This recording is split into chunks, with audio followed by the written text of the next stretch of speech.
नमस्कार दोस्तों, एस्ट्रोजन के इस वीडियो में आप सभी लोगों का बहुत बहुत स्वागत है। दोस्तों, इस वीडियो को देखने के बाद आप अपने हाथ की रेखाएं खुद बड़ी आसानी से देख पाएंगे। ये बहुत ही आसान होता है। हाथ तो सबके एक जैसे होते हैं, हाथों की लकीरों का कमाल कहिए। तो सबसे पहले हम बात करेंगे जीवन रेखा की, फिर हम बात करेंगे मस्तिष्क रेखा की, फिर हम जानेंगे कि हृदय रेखा किस तरीके से काम करती है। हम ये भी जानेंगे कि हमारे हाथ में भाग्य रेखा कहाँ पर होती है और उसका क्या फंक्शन होता है। हम ये भी जानेंगे कि जो सूर्य रेखा होती है, जिसे सक्सेस लाइन भी कहा जाता है, वह कहाँ होती है और उसका क्या फंक्शन होता है। हम ये भी जानेंगे कि हमारे हाथ में विवाह रेखा कहाँ पर होती है और इस रेखा का क्या मतलब होता है और किस उम्र में हमारा विवाह होगा, हम उसको भी कैलकुलेट करना सीखेंगे। दोस्तों, हम ये भी जानेंगे कि हमारे हाथ में यात्रा रेखाएं कहाँ पर होती हैं, क्योंकि बहुत सारे लोग बाहर जाना चाहते हैं या विदेश में जाके काम करना चाहते हैं, तो उस टाइम पर यात्रा रेखाएं बहुत ज़्यादा इंपॉर्टेंट हो जाती हैं। और हम ये भी जानेंगे कि हमारे हाथ में व्यवसाय या स्वास्थ्य की रेखा कहाँ होती है, तो जो लोग व्यापार करना चाहते हैं तो वह रेखाएं कौन सी होती हैं, उसके बारे में भी हम जानेंगे। और हम ये भी जानेंगे कि हमारे हाथ में संतान रेखा कहाँ होती है, उसे कैसे चेक करते हैं। और हाथ के अंदर मंगल रेखाएं जो होती हैं, जिन्हें एंजल लाइन या सपोर्टिंग लाइन भी बोला जाता है, वह कहाँ पर होती है और वह हमारी ज़िंदगी में किस तरीके से मदद करती है। और हम ये भी जानेंगे कि हमारे हाथ में मणिबंध रेखाओं का क्या मतलब होता है। और इसके अलावा हम हाथ के अंदर कुछ एक साइन भी होते हैं, उनके बारे में भी बात करेंगे। तो शुरू करते हैं अपना वीडियो। सबसे पहले हम बात करेंगे जीवन रेखा की। जीवन रेखा निम्न के मंगल से कुछ इस प्रकार से निकलती है और केतु पर्वत की तरफ सर्कल बनाती हुई आती है। इसे हम जीवन रेखा बोलते हैं। अलग अलग हाथों में ये अलग अलग प्रकार की होती है। कुछ हाथों में ये आपको काफी बड़ा कर्व बनाती हुई इस तरीके से देखने के लिए मिल सकती है। कुछ हाथों में ये बहुत अच्छा सर्कल बनाते हुए इस तरीके की भी देखने के लिए मिल सकती है। कुछ हाथों में ये आपको इस तरीके से देखने के लिए मिल सकती है। और अंत में ये दो मुखी अगर हो जाती है तो बहुत अच्छी बात है। ऐसे लोग बुढ़ापे में अपना जीवन काफी अच्छा व्यतीत करते हैं और कभी कभी अपनी कर्म भूमि जो है वह अपने जन्म स्थान से दूर बनाते हैं। तो ये अंदर की तरफ भी कर्व बना सकती है या दो मुखी हो सकती है, या फिर ये इस तरीके से भी दो मुखी हो सकती है। अलग अलग हाथों में ये अलग अलग प्रकार की होती है। दोस्तों, जीवन रेखा पर अगर आपको कोई ऊर्ध्वगामी रेखाएं छोटी छोटी ऊपर जाती हुई इस प्रकार से मिले तो ये बहुत ही शुभ संकेत है। और अगर आपको कोई ट्रायंगल बनता हुआ दिख जाए, ये तो बहुत ही शुभ संकेत है। यह समय समय पर आपको जीवन में प्रमोशन या फिर बिजनेस में बढ़ोतरी या फिर कह सकते हैं यात्रा करने से लाभ मिलना, या फिर एक सही समय पर अच्छी जॉब मिल जाना, तो ये ऊर्ध्वगामी रेखाएं या ट्रायंगल आपके जीवन की उन्नति को दिखाते हैं। चलिए दोस्तों, अब हम बात करते हैं अपनी अगली रेखा की, जिसे हम मस्तिष्क रेखा बोलते हैं। मस्तिष्क रेखा आपको निम्न के मंगल पर जीवन रेखा के साथ जुड़ी हुई कुछ इस तरीके से चंद्र पर्वत की तरफ आती हुई मिलती है। इसे हम मस्तिष्क रेखा बोलते हैं। मस्तिष्क रेखा ज्यादातर हाथों में जीवन रेखा के साथ जुड़ी हुई होती है। मस्तिष्क रेखा को मातृ की रेखा यानी माता की रेखा भी कहा जाता है और जीवन रेखा को पिता की रेखा कहा जाता है। अगर जीवन रेखा और मस्तिष्क रेखा साथ में जुड़ी हो तो ऐसे जो लोग होते हैं ना, वह अपने माता पिता के कल्चर को फॉलो करते हैं। ऐसे लोग काफी संस्कारी होते हैं। ये रेखा अलग अलग हाथों में अलग अलग प्रकार की होगी। कुछ हाथों में ये आपको छोटी मिल सकती है, कुछ हाथों में आपको ये बिल्कुल सीधी इस तरीके से भी मिल सकती है। ये रेखा जितनी लंबी होगी, इंसान उतना ज़्यादा इंटेलिजेंट होगा, उसकी मेमोरी पावर उतनी ज़्यादा अच्छी होगी। और जीवन में कामयाब होने के लिए आपकी मेमोरी पावर अच्छा होना बहुत ज़रूरी है। इसीलिए इसे इंटेलिजेंट लाइन बोला जाता है। अगर ये रेखा काफ़ी ज़्यादा अच्छी है, इस तरीके से कर्व बनाई हुई है, और अगर दो मुखी हो जाती है तो बहुत ही अच्छी बात है। अगर ये रेखा चंद्र पर्वत की तरफ झुकाव लिए होती है तो ऐसे लोग बहुत ज़्यादा क्रिएटिव होते हैं, अपने काम को थोड़ा डिफरेंट तरीके से करना चाहते हैं। ऐसे लोग काफ़ी अच्छे एक्टर बन सकते हैं, इवेंट मैनेजमेंट कर सकते हैं, और अगर जॉब भी करते हैं तो उसमें भी कुछ क्रिएटिव आइडियाज़ अपने जीवन में इम्प्लीमेंट करके काफ़ी कामयाब हो जाते हैं। दोस्तों, मस्तिष्क रेखा को थोड़ा और समझते हैं।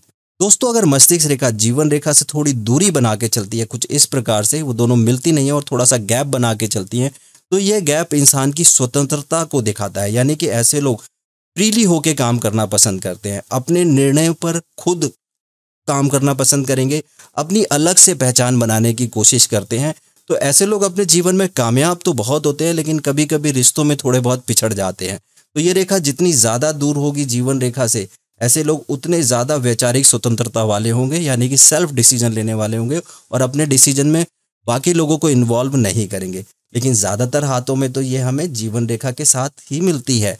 तो ये काफ़ी अच्छी होती है और ऐसे लोग अपने संस्कारों को फॉलो करते हैं, क्योंकि जैसा मैंने बताया, इसे पिता की रेखा भी बोलते हैं, इसे माता की रेखा भी बोलते हैं। तो ये पिता और माता से मिले संस्कार जो मिलते हैं उनको फॉलो करते हैं, चाहे वह किसी भी धर्म में हो। चलिए दोस्तों, अब हम बात करते हैं अगली रेखा की, जिसे हृदय रेखा बोलते हैं। यह आपकी जो लिटिल फिंगर यानी कनिष्ठ उंगली है उसके नीचे से निकलती है और बृहस्पति पर्वत पर आती है, और ये अच्छा सा कर्व बनाती हुई अगर रेखा आ रही है तो ये ऐसे इंसान दिल के बहुत अच्छे होते हैं, क्योंकि यह हृदय रेखा होती है। ये आपके भावनाओं से इसका सीधा संबंध होता है। यह रेखा जितनी साफ और स्पष्ट होगी और अच्छा सा कर्व बनाती हुई बृहस्पति पर्वत की तरफ जा रही होगी, तो ऐसे लोग भरोसेमंद होते हैं और दूसरे लोग इन पर भी भरोसा कर सकते हैं। ऐसे लोगों का जो व्यवहार होता है वो बहुत ही अच्छा होता है, ठीक है, लविंग होता है, केयरिंग होता है, क्योंकि हृदय रेखा जितनी अच्छी होगी ऐसे लोग अपने जीवन में बहुत सारे फ्रेंड बनाना पसंद करते हैं और इनके फ्रेंड इनके ऊपर विश्वास भी करते हैं, क्योंकि जो लोग दिल के बहुत साफ और अच्छे होते हैं तो उन्हें हर कोई पसंद करता है। तो हृदय रेखा अगर आपकी कर्व बनाती हुई बृहस्पति पर्वत की तरफ जाती है तो बहुत अच्छी बात है, और अगर ये अच्छा कर्व बना रही है और बृहस्पति पर्वत तक जा रही है तो ऐसे लोगों का जीवन साथी भी बहुत अच्छा होता है। दोस्तों, अगर हृदय रेखा इस तरीके से निकलती है और शनि पर्वत की तरफ मुड़ जाती है तो ऐसे लोग थोड़े से मनी ओरिएंटेड हो जाते हैं। वह ज़्यादातर अपना फोकस मनी के ऊपर किए रहते हैं, यानी कि रिश्तों में थोड़े स्वार्थी हो जाएंगे, जो भी काम करेंगे वो मनी से रिलेटेड ज़्यादा करते हैं। लेकिन थोड़े समय के बाद मैंने देखा है कि एक छोटी सी रेखा इस तरीके से निकल के बृहस्पति पर्वत की तरफ जाने लगती है। जब ऐसे लोग अच्छा पैसा कमा लेते हैं और अपने पैसे से संतुष्ट हो जाते हैं तो फिर उसके बाद इससे एक एक्सटेंशन निकल के बृहस्पति पर्वत की तरफ जाने लगता है, तो वो लोग धर्म कर्म भी करने लगते हैं। क्योंकि हृदय रेखा जो है अगर वो बृहस्पति पर्वत तक जाती है इस तरीके से, तो ऐसे लोग ईश्वर में बहुत अच्छा विश्वास रखते हैं। और अगर यहाँ से एक रेखा इस तरीके से निकल के शनि पर्वत की तरफ चली जाए, ये तो बहुत ही अच्छा संकेत है, क्योंकि ये एक तरीके का वी साइन बन गया और हृदय रेखा आगे जाकर के दो मुखी हो गई, और इसका एक मुख शनि पर्वत की तरफ है और एक बृहस्पति की तरफ है। शनि जो है वह धन दिलाता है और बृहस्पति जो है वह पति पत्नी के संबंधों को अच्छा रखता है। तो ऐसे लोग काफी रोमांटिक होते हैं और अपने जीवन साथी के प्रति लॉयल भी होते हैं। दोस्तों, आपको जीवन रेखा और मस्तिष्क रेखा और हृदय रेखा सभी के हाथों में देखने के लिए मिलेंगी। अगर आपका हाथ अच्छा है तो आपकी जीवन रेखा भी अच्छी होगी, मस्तिष्क रेखा भी अच्छी होगी और हृदय रेखा भी अच्छी होगी। अगर ये तीनों रेखाएं आपके हाथ में बहुत अच्छी हैं तो ऐसे लोग हमेशा उत्साहित रहते हैं और अपने जीवन में बहुत कामयाब होते हैं, क्योंकि जीवन रेखा जीवन का उत्साह बता रही है, मस्तिष्क रेखा आपकी इंटेलिजेंस यानी आपके दिमाग की ताकत को दिखा रही है, और हृदय रेखा जो है वह आपके व्यवहार को दिखाती है। तो अगर ये सारी चीज़ें मिल जाएंगी तो ऐसे लोग अपने जीवन में काफ़ी कामयाब होते हैं, और ज़्यादातर हाथों में ये तीनों रेखाएं तो होती ही हैं। चलिए दोस्तों, अब हम बात करते हैं अगली रेखा की, जिसे हम बोलते हैं भाग्य रेखा। नहीं दाशराज नहीं, जो हो रहा है वो भाग्य रेखा के अनुसार ही हो रहा है। यदि हस्तिनापुर की राजगद्दी मेरे भाग्य में होती तो देवी सत्यवती की भाग्य रेखा उसका विरोध क्यों करती? भाग्य रेखाएं कभी एक दूसरे को नहीं काटती दाशराज, इसलिए मैं देवी सत्यवती की भाग्य रेखा को प्रणाम करता हूं। भाग्य रेखा आपको हाथ के सेंटर में देखने के लिए मिलेगी। ये शनि पर्वत से निकलती है या फिर केतु पर्वत से निकलती हुई शनि पर्वत की तरफ जाती है, इसे हम भाग्य रेखा कहते हैं, और ये राहु के क्षेत्र को क्रॉस करती है। अलग अलग हाथों में ये अलग अलग प्रकार की होती है। कुछ हाथों में साफ और स्पष्ट होती है। अगर ये साफ और स्पष्ट बनी हुई है तो ऐसे लोग काफ़ी भाग्यशाली होते हैं। वह अपने जीवन में कुछ ऐसा काम जरूर करते हैं जिससे वह धनवान बनते हैं, क्योंकि इसे धन की रेखा भी बोला जाता है और इसे शनि की रेखा भी बोला जाता है। ज़्यादातर हाथों में ये निकलेगी तो कभी कभी ये मस्तिष्क रेखा पर आकर के रुक जाती है, और कभी कभी ये निकलती है तो ये हृदय रेखा पे आकर के रुक जाती है। तो अगर ये रेखा कहीं पर रुक जा रही है, मान लीजिए ये रेखा आपकी मस्तिष्क रेखा पर आकर के रुक गई है, तो इस केस में भाग्य जो है एक सर्टेन एज तक बहुत अच्छा साथ देता है और उसके बाद फिर वैसा ही चलता रहता है। लेकिन बाद में देखा गया है कि कुछ समय के बाद उनकी रेखाएं बननी भी शुरू हो जाती हैं। तो हाथ की रेखाएं थोड़ी बदलती भी हैं, उनके अंदर कुछ एक्सटेंशन लगते रहते हैं। जीवन रेखा जो है वह नहीं बदलेगी, मस्तिष्क रेखा नहीं बदलेगी, हृदय रेखा नहीं बदलेगी। भाग्य रेखा जो है वह कभी कभी छोटी होगी तो बड़ी होना शुरू हो जाएगी। तो समय के अनुसार कुछ रेखाएं बनती हैं हाथ के अंदर, लेकिन अगर ये रेखा साफ और स्पष्ट है तो ऐसे लोग काफ़ी धनवान होते हैं और बहुत सारे हाथों में ये मिलती है देखने के लिए, लेकिन कुछ हाथों में ये थोड़ी टुकड़ों में जा कर के मिलती है। अगर ये थोड़ी टुकड़ों में इस तरीके से चलती हुई देखने के लिए मिले तो भाग्य साथ देता है, लेकिन कर्म करना पड़ता है। तो कभी कभी जीवन में थोड़े बहुत उतार चढ़ाव आते हैं, लेकिन ऐसे लोग अपने संघर्ष से उन उतार चढ़ाव को कंप्लीट कर लेते हैं। तो भाग्य रेखा हमारे जीवन में हमें भाग्यशाली बनाती है और यह शनि के पर्वत से होती हुई राहु को क्रॉस करते हुए केतु पर्वत की तरफ आती है, या फिर केतु से राहु को क्रॉस करते हुए शनि पर्वत की तरफ जाती है, जिसे हम भाग्य रेखा कहते हैं। कुछ हाथों में आपको भाग्य रेखा देखने के लिए ही नहीं मिलेगी, तो घबराने की जरूरत नहीं है। अगर आपके हाथ में भाग्य रेखा देखने के लिए नहीं है तो कोई बात नहीं। ऐसे लोग ज्यादातर नौकरी करना पसंद करते हैं। बहुत ही कम हाथ होते हैं जिनके अंदर भाग्य रेखा देखने के लिए नहीं मिलती, बट काफी हाथों में ये भाग्य रेखा देखने के लिए मिलती है। ये रेखा यहाँ से भी निकल सकती है। ये रेखा कभी कभी जीवन रेखा से भी निकलती हुई जाती हुई हमें दिखती है। तो अगर जीवन रेखा से ये रेखा निकल रही है भाग्य रेखा, तो ऐसे लोग कर्म करने से उनका भाग्य प्रबल होता है, लेकिन ज्यादातर हाथों में ये छोटी या बड़ी आपको देखने के लिए मिल ही जाएगी। चलिए दोस्तों, अब हम बात करते हैं सूर्य रेखा की। सूर्य रेखा अनामिका उंगली के नीचे देखने के लिए मिलती है। यहाँ पर सीधी एक रेखा मिलेगी जिसे हम सूर्य रेखा कहते हैं। इसे सफलता की रेखा भी कहा जाता है, इसे सक्सेस लाइन भी बोलते हैं। दोस्तों, ये रेखा जितनी साफ और स्पष्ट होगी, ऐसे लोगों के अंदर बहुत अच्छा आत्मविश्वास होता है। ऐसे लोग बहुत ही ज़्यादा कॉन्फिडेंट तो रहेंगे, लेकिन करेज भी इनके साथ होता है, यानी साहसी भी ये बहुत ज़्यादा होते हैं। जीवन में रिस्क लेकर के ये अपने जीवन में काफ़ी कामयाब होते हैं। और अगर ये रेखा साफ और स्पष्ट होती है तो ऐसे लोगों की प्रसिद्धि भी बहुत ज़्यादा होती है। काफ़ी जगह पर इसे लक लाइन भी बोला जाता है। ठीक है, तो सूर्य रेखा अगर आपकी लंबी है, साफ है, स्पष्ट है, तो ये बहुत अच्छी बात है। ऐसे लोग गवर्नमेंट जॉब करना पसंद करते हैं, या फिर इनकी गवर्नमेंट जॉब होती है और ऑफिसर लेवल की गवर्नमेंट जॉब होगी अगर ये बहुत लंबी रेखा है तो सूर्य रेखा हमें सफलता दिलाती है, हमारे को फेम दिलाती है और गवर्नमेंट सेक्टर के साथ जोड़ती है। अगर आप व्यापार करते हैं तो ऐसे लोगों को गवर्नमेंट सेक्टर के साथ व्यापार करना चाहिए। अगर गवर्नमेंट सेक्टर के साथ भी व्यापार नहीं करते तो ये आपको फेम दिलाएगी, यानी कि आप अपने व्यापार में एक अच्छे मुकाम तक पहुंचेंगे और लोग आपको आपके नाम से जानेंगे, क्योंकि यह प्रसिद्धि की रेखा भी है। चलिए दोस्तों, हम अगली रेखा की बात करते हैं जिसे विवाह रेखा बोलते हैं। विवाह रेखा आपको अनामिका उंगली और हृदय रेखा के बीच में यहाँ पर एक रेखा इस तरीके से देखने के लिए मिले, इसे हम विवाह रेखा बोलते हैं। इसे प्रेम की रेखा भी बोला जाता है और स्नेह की रेखा भी बोला जाता है। दोस्तों, अगर ये आपके हाथ में यहाँ पर मिड में देखने के लिए मिल रही है तो यहाँ पर हम इसे मानते हैं 0 साल और यहाँ पर इसे मानते हैं 50 साल। तो हम ये अनुमान लगा लेंगे कि आपकी शादी अप्रॉक्सीमेटली 25 साल की उम्र में होगी। जैसे जैसे ये रेखा कनिष्ठा उंगली की तरफ खिसकेगी तो विवाह में विलंब होता है। दोस्तों, कुछ हाथों में 2 रेखाएं देखने के लिए मिलती है, एक छोटी हो सकती है और एक बड़ी। तो छोटी वाली रेखा का मतलब ये हो सकता है कि आपका किसी के साथ प्रेम संबंध हो जाए, वो ब्रेकअप भी हो सकता है, लेकिन ये भी हो सकता है कि वह प्रेम संबंध कई सालों तक चले और उसके बाद उसी इंसान से आपका विवाह भी हो जाए। और कभी कभी होता है कि विवाह की बातचीत चलती है लेकिन वह विवाह नहीं होता, लेकिन जब दूसरी बार विवाह की बात चलती है तो वो विवाह हो जाता है। तो यहाँ से हम विवाह को कैलकुलेट कर लेते हैं। दोस्तों, अगर ये रेखा साफ और स्पष्ट है तो ऐसे में पति पत्नी में प्रेम बहुत अच्छा रहता है। चलिए दोस्तों, अब हम बात करेंगे यात्रा रेखा की। यात्रा रेखा आपको चंद्र पर्वत पर देखने के लिए मिलेगी। अगर एक रेखा आपको इस तरीके से लंबी देखने के लिए मिलती है तो ऐसे लोग यात्रा करना पसंद करते हैं। अगर ये रेखाएं छोटी छोटी हैं, कुछ इस प्रकार से बनी हुई हैं, तो ऐसे लोग छोटी छोटी यात्राएं करना पसंद करते हैं। अगर आपको यहाँ से एक रेखा इस तरीके से निकल रही है और भाग्य रेखा के साथ मिल जाती है तो ऐसे लोग विदेश में जाते हैं और वहाँ पर उनका भाग्य साथ देता है और विदेश से काफ़ी धन कमाते हैं। तो ये रेखा यात्रा रेखाएं होती हैं। ये रेखाएं विदेश में ले जाती हैं इंसान को, वहाँ पर इंसान जा कर के पढ़ाई भी कर सकता है और काम भी कर सकता है। अगर आप विदेश में जाके सेटल होना चाहते हैं और आपकी कोई रेखा यहाँ से निकल रही है और जीवन रेखा के साथ जुड़ जा रही है तो इस केस के अंदर इंसान विदेश में जाकर के सेट हो जाता है और वहीं रहने लगता है। और अगर यहाँ से कोई रेखा निकलती है और वह चंद्र पर्वत की तरफ जाना शुरू हो जाती है तो इस केस के अंदर भी इंसान विदेश में जाकर के रह सकता है।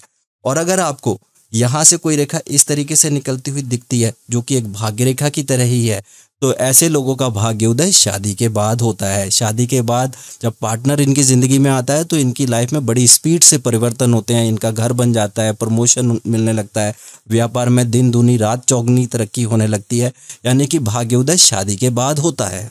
चलिए दोस्तों, अब हम बात करेंगे व्यवसाय या फिर स्वास्थ्य रेखा की। जो लोग बिजनेस करना चाहते हैं उनके हाथ में यहाँ पर जीवन रेखा से अगर कोई रेखा इस तरीके से निकलती है और बुध पर्वत की तरफ जाती है तो इसे व्यापार की रेखा यानी बिजनेस लाइन कहा जाता है और इसे स्वास्थ्य की रेखा भी कहा जाता है। जो लोग जॉब कर रहे हैं तो उस टाइम पर इसे हम स्वास्थ्य की रेखा कंसीडर कर लेंगे, लेकिन जो लोग व्यापार कर रहे हैं तो उस टाइम पर हम इसे बिजनेस की लाइन कंसीडर करेंगे, क्योंकि यह रेखा बुध पर्वत की तरफ जा रही है। अगर बुध पर्वत आपका साफ है, स्पष्ट है और कोई रेखा जीवन रेखा से निकल रही है और बुध पर्वत की तरफ जा रही है, या फिर आपकी ये रेखा भाग्य रेखा से भी निकल सकती है इस तरीके से, तो इसे हम व्यवसाय की रेखा कहेंगे और स्वास्थ्य की रेखा कहेंगे। अगर आप व्यापार करना चाहते हैं तो आपके हाथ में ये रेखा साफ और स्पष्ट होनी चाहिए, क्योंकि व्यापारियों के हाथ में ज़्यादातर मैंने ये रेखा देखी है, ये थोड़ी हल्की हो सकती है, मोटी उतनी नहीं होगी, लेकिन ये होती ज़रूर है। काफ़ी बार ये रेखा एक से ज़्यादा होती है हाथ के अंदर, तो ऐसे लोग एक से ज़्यादा व्यापार करना पसंद करते हैं। तो इस रेखा को हम व्यापार रेखा कहते हैं और स्वास्थ्य रेखा कहते हैं। अगर ये रेखा टुकड़ों में जाती है या फिर ब्रेक होकर के जा रही है तो ऐसे लोगों को थोड़ा स्वास्थ्य संबंधित समस्याएं हो सकती हैं और व्यापार में थोड़ा उतार चढ़ाव हो सकता है। लेकिन ज़्यादातर हाथों में या तो ये होती ही नहीं है, और अगर होती है तो साफ और स्पष्ट होती है और ऐसे लोग व्यापार करना पसंद करते हैं। चलिए दोस्तों, अब हम बात करते हैं अगली रेखा की, जिसे संतान रेखा बोलते हैं। संतान रेखा आपको जो आपकी विवाह रेखा होती है वहाँ पर छोटी छोटी सी रेखाएं इस तरीके से देखने के लिए मिले, इन्हें हम संतान रेखाएं बोलते हैं। अगर ये रेखाएं छोटी हैं और एक लंबी रेखा देखने के लिए मिल रही है तो ये अनुमान लगाया जाता है कि छोटी रेखाएं जो हैं वो लड़की का प्रतीक है और बड़ी रेखाएं जो हैं या लंबी रेखाएं जो हैं वो लड़के का प्रतीक है, लेकिन ऐसा ज़रूरी नहीं है। बट ये संतान रेखाएं हैं। अगर ये रेखाएं आपके हाथ में साफ और स्पष्ट बनी हुई हैं, ठीक है, और ये विवाह रेखा से ऊपर की तरफ निकलती हैं कुछ इस प्रकार से, जैसा मैं भी बना रहा हूँ, ठीक है, और अगर ये आपको देखने के लिए मिलती हैं तो ऐसे लोगों को संतान सुख जरूर मिलता है। संतान सुख के लिए हम कभी कभी अंगूठे के अंदर यहाँ पर एक यवमाला मिलती है, अगर वो यवमाला भी आपकी साफ बनी हुई है तो उस केस में भी इंसान को संतान सुख जरूर मिलता है। चलिए दोस्तों, अब हम बात करेंगे मंगल रेखा की। इसे एंजल लाइन भी बोला जाता है, इसे सपोर्टिंग लाइन भी बोला जाता है, क्योंकि ये निम्न के मंगल से निकलती है और जीवन रेखा के पैरेलल में चलती है, तो इसे मंगल रेखा बोला जाता है। जीवन रेखा के पैरेलल में चलती है। इसकी जो ये इतनी मोटी नहीं होती, ये थोड़ी सी पतली दिखेगी आपको जीवन रेखा से, कुछ इस प्रकार से। अगर ये रेखा साफ और स्पष्ट है तो ऐसे लोग जब भी किसी परेशानी में होते हैं तो ईश्वर उनके लिए मदद अरेंज कर देते हैं। यानी कि एंजल रेखा जो होती है वो कहीं ना कहीं से कोई एंजल आपको उस परेशानी से निकाल सकता है। वह आपका फैमिली मेम्बर भी हो सकता है, वह आपका दोस्त भी हो सकता है, और काफ़ी बार कुछ ऐसे लोग भी हो सकते हैं जिन्हें आप बिल्कुल भी जानते ना हो। तो जब भी आप परेशानी में फंसेंगे और अगर आपके हाथ में मंगल रेखा है तो कहीं ना कहीं से आपके लिए मदद जरूर मिल जाएगी। चलिए दोस्तों, अब हम बात करेंगे मणिबंध रेखाओं की। ब्रेसलेट लाइन इन्हें बोलते हैं। ये कलाई पे देखने के लिए मिलती है। अगर आपको एक रेखा साफ और स्पष्ट इस तरीके से देखने के लिए मिल रही है तो ऐसे लोगों का स्वास्थ्य अच्छा रहता है, क्योंकि पहली रेखा स्वास्थ्य को इंडिकेट करती है, और अगर दूसरी रेखा भी साफ और स्पष्ट देखने के लिए मिल रही है तो ऐसे लोग थोड़े धनवान भी होते हैं, और अगर 3 रेखाएं देखने के लिए मिल रही है तो ऐसे लोग धन कमाने के बाद आध्यात्म की तरफ इनका झुकाव भी हो जाता है। तो इसे हम ब्रेसलेट लाइन बोलते हैं। यहाँ से हमें ज़्यादातर स्वास्थ्य के बारे में पता चल जाता है। अगर एक ब्रेसलेट लाइन है, साफ है, स्पष्ट है, उसमें कोई दोष नहीं है, टुकड़ों में नहीं है, तो इस केस के अंदर इंसान का स्वास्थ्य जो है वह काफ़ी अच्छा रहता है। चलिए दोस्तों, हम हाथ की थोड़ी उंगलियों को भी समझ लेते हैं, ठीक है। अगर आपकी उंगलियों के अंदर आपको 3 पोर देखने के लिए मिलते हैं, यानी कि हर उंगली में आपको 3 पोर देखने के लिए मिल रहा है, तो ये बहुत ही अच्छी बात है, ठीक है। 3 पोर का मतलब होता है कि आपकी रिसीविंग आउटर वर्ल्ड से बहुत ज़्यादा अच्छी है। और अगर आपको यहाँ पर इस तरीके की खड़ी रेखाएं देखने के लिए मिलती हैं तो ये आपके मित्र रेखाएं कहलाती हैं। ऐसे लोगों के मित्र बहुत ज़्यादा होते हैं, अगर कम भी होंगे तो बहुत अच्छे मित्र होंगे। यानी कि अगर इन सेकंड पोर में और तीसरे पोर में आपको खड़ी रेखाएं देखने के लिए मिल रही हैं तो ऐसे लोगों के मित्र आपको अच्छे मिलेंगे, चाहे कम ही क्यों ना हो। और अगर ये रेखाएं कट जाती हैं तो ये शत्रु की रेखाएं कहलाती हैं। तो इस तरीके से हम अनुमान लगा लेते हैं कि हमारे मित्र अधिक हैं या फिर शत्रु अधिक हैं। तो उंगलियों की खड़ी रेखाओं से हम मित्र और शत्रुओं के बारे में जान लेते हैं। दोस्तों, अगर हम गौर से देखें इस हाथ को, जो रेखाएं हमने पढ़ी हैं, यहाँ पर हमें कुछ शुभ चिन्ह जरूर मिल रहे हैं। जैसे कि ये एक वी का साइन मिल रहा है हृदय रेखा पर। अगर ये वी का चिन्ह आपको देखने के लिए मिलता है तो इसे विष्णु पद भी बोला जाता है, इसे वी शेप भी बोला जाता है, इसे वाई साइन भी बोला जाता है। और जिन हाथों में वो देखने के लिए मिलता है, ऐसे लोगों के हाथ में एक तरीके से राजयोग बन रहा है। ऐसे लोग काफ़ी धनवान बनते हैं अपने जीवन के अंदर। और हम यहाँ पर थोड़ा गौर से देखें तो हमें राहु के क्षेत्र में ट्रायंगल मिलता हुआ मिल रहा है, और यहाँ पर एक हमें बड़ा ट्रायंगल भी देखने के लिए मिल रहा है। तो अगर राहु के क्षेत्र में आपको कोई ट्रायंगल देखने के लिए मिलता है कुछ इस प्रकार से, तो ऐसे लोग काफ़ी धनवान होते हैं। काफ़ी बार ऐसे लोगों को पैतृक संपत्ति भी मिल सकती है, या फिर व्यापार करने से ये काफ़ी धनवान हो जाते हैं। अगर जॉब भी करते हैं तो ऑफिसर ग्रेड की जॉब होती है जो इन्हें काफ़ी धनवान बना देती है, क्योंकि ये ट्रायंगल कहीं ना कहीं हमें धनवान बनाते हैं। दोस्तों, आप लोगों ने यहाँ तक रेखाओं को पढ़ा, मैं आपको कुछ एक साइन और बता देता हूँ। अगर आपको यहाँ पर कुछ इस तरीके क्रॉस बनता हुआ दिख जाए तो ये बहुत ही शुभ माना जाता है, क्योंकि यहाँ पर हमें एक और ट्रायंगल देखने को मिलता है। और राहु के क्षेत्र में अगर ट्रायंगल मिलता है तो अचानक से धन प्राप्ति के योग बन जाते हैं। अगर ऐसे लोग व्यापार करना पसंद करते हैं तो ऐसे लोगों के कॉन्टैक्ट काफ़ी अच्छे बन जाते हैं, जिसकी वजह से ये काफ़ी धनवान बन जाते हैं। तो ये जो एक्स का साइन है ये काफ़ी शुभ माना जाता है। तो यहाँ पर हमें एक एक्स का साइन भी कुछ इस प्रकार से देखने के लिए मिल रहा है, ये भी काफ़ी शुभ है। और थोड़ा गौर से देखें तो हम यहाँ पर एक एम का चिन्ह भी देखने के लिए मिल रहा है, यानी कि ये एम का चिन्ह भी काफ़ी शुभ माना जाता है। तो हाथ के अंदर अगर रेखाएं साफ है, स्पष्ट हैं, तो हमें काफ़ी अच्छे साइन भी देखने के लिए मिलते हैं। तो एम का साइन जो है वह आपके रिलेशनशिप इंप्रूवमेंट करा देता है और आपको जीवन में बहुत कामयाब बनाता है, क्योंकि ये जीवन रेखा से भी कनेक्टेड हो गया, मस्तिष्क रेखा से भी कनेक्टेड है, भाग्य रेखा से भी कनेक्टेड है और हृदय रेखा से भी कनेक्टेड है। तो जब तीनों रेखाओं मिल जाती हैं और एक एम का चिन्ह बन जाता है तो ये बहुत ही शुभ संकेत है। उम्मीद करता हूं दोस्तों ये वीडियो आपके लिए इन्फॉर्मेटिव रहा होगा। तो इस वीडियो को लाइक जरूर करें और अपने दोस्तों के साथ जरूर शेयर करें। और यदि आप हमारे एस्ट्रोलॉजर से बात करना चाहते हैं तो दिए गए नंबर पर कॉल या व्हाट्सएप कर सकते हैं। और यदि आप पामिस्ट्री सीखना भी चाहते हैं तो दिए गए नंबर पर कॉल या व्हाट्सएप कर सकते हैं। आप लोगों ने इस वीडियो को यहाँ तक देखा, इसके लिए बहुत बहुत धन्यवाद। मैं भगवान शिव और पार्वती से ये प्रार्थना करूँगा कि वह आपकी सारी मनोकामनाएं पूर्ण करें।